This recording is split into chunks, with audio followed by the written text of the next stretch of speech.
اقدر اقول لك اكتر من 7 8 كور عرضيه النهارده، جوان اجوان اجوان، اللي هو ما فيهاش كلام يعني.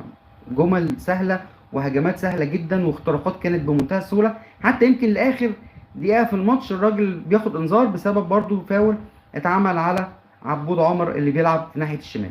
فالراجل كان يعني مخترق الناحيه دي بكل الاشكال، لعب على نقطة الضعف بتاعت نادي الزمالك في ناحية محمد شحاتة بشكل كبير.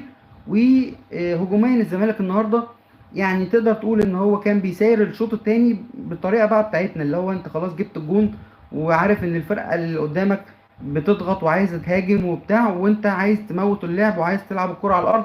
نزول شيكابالا كان للسبب ده، يعني تبادل كوره بقى بين شيكابالا وما بين عبد الله السعيد وما بين زيزو والفرقه بتاعت الزمالك. ده كان كله الغرض منه في الشوط الثاني ان انت تطلع بالنتيجه